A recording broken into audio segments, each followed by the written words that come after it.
Assalamualaikum warahmatullahi wabarakatuh. Perkenalkan, nama saya Sapira Putri Mahsum, NIM 1908572 4 EPGSD, akan menerangkan tentang penanganan perubahan iklim seperti hujan asam.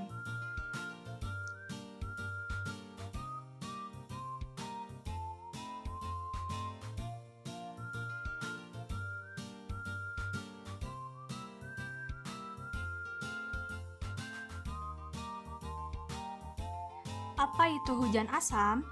Hujan asam adalah istilah untuk segala bentuk presipitasi atau pengendapan dengan komponen berupa asam, seperti asam sulfat atau nitrat, yang jatuh ke tanah dari atmosfer dalam bentuk basah atau kering.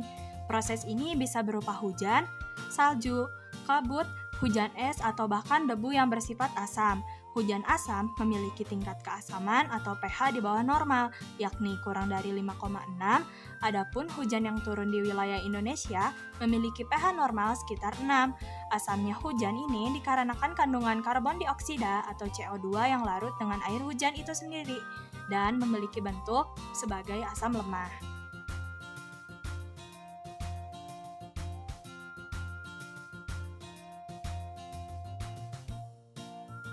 Hujan asam terjadi ketika sulfur dioksida atau SO2 dan nitrogen oksida atau NOx menyebar di atmosfer setelah diangkut oleh angin atau arus udara.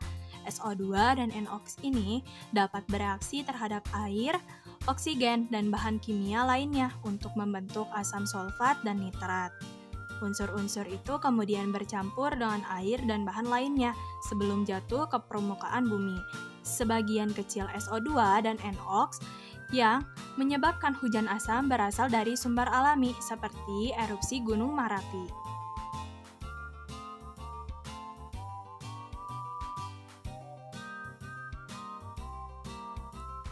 Sementara sebagian besarnya berasal dari pembakaran bahan bakar fosil, dari proses di pembangkit listrik, kendaraan bermotor, dan alat berat, industri manufaktur, kilang minyak, serta lainnya. Dampak hujan asam bisa mempengaruhi tanaman, tanah, bangunan, dan benda lain di permukaan bumi. Hujan ini bisa mengubah komposisi tanah dan air, sehingga menjadi tidak layak untuk tanaman maupun hewan.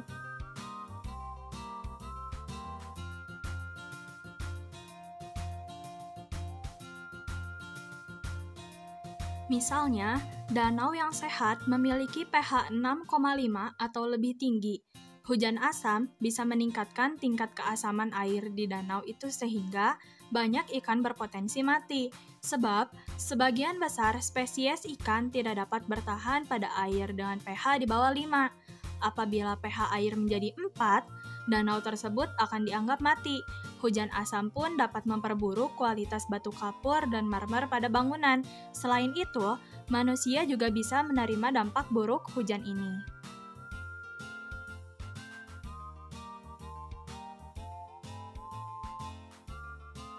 Lalu, lihatlah pemukiman warga ini. Indah bukan? Apa sih dampaknya jika hujan asam itu turun? Sebelumnya, mari kita lihat ilustrasi gambar hujan asam tersebut. Hujan asam akan melakukan proses penguapan. Penguapan berasal dari aktivitas manusia yang menyebabkan terjadinya gas seperti karbon dioksida, karbon monoksida, sulfur dioksida, dan hidrogen sulfur. Penyebab hujan asam seperti pembangkit tenaga listrik, kendaraan bermotor, pengolahan pabrik, letusan gunung berapi. Lalu selanjutnya ada proses penyatuan. Penguapan gas karbon dioksida dan karbon monoksida disertai uap air akan terangkat ke atmosfer membentuk asam lemah. Hidrogen sulfur dan sulfur dioksida ini juga menyatu dengan uap air yang akan menghasilkan asam kuat. Selanjutnya proses akhir. Senyawa yang telah bergabung akan dibawa angin menuju ke tempat yang lebih tinggi. Setelah campuran senyawa itu sudah sampai pada titik jenuh, maka akan menimbulkan titik-titik air hujan, di mana air hujan yang turun mengandung asam.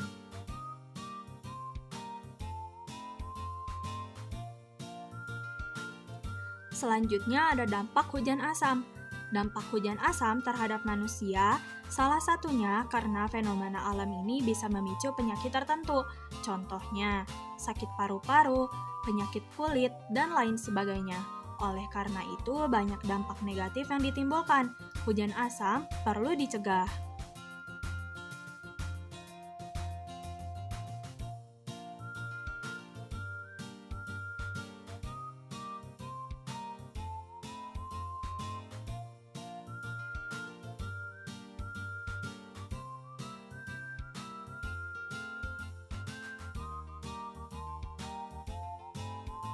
Solusi mencegah terjadinya hujan asam.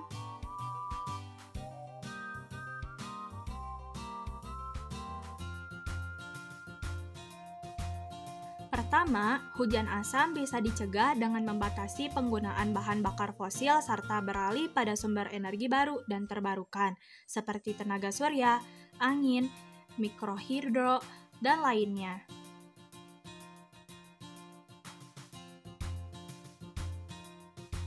Kedua, mengurangi penggunaan kendaraan pribadi dengan bahan bakar fosil, serta mengutamakan pemakaian sarana transportasi umum, jalan kaki, atau bersepeda.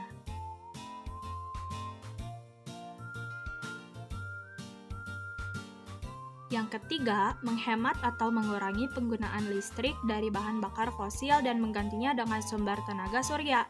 Beberapa negara saat ini sudah merintis penggunaan tenaga surya untuk memproduksi listrik.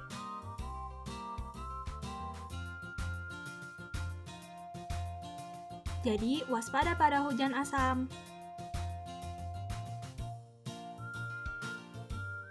Everyone life is safer.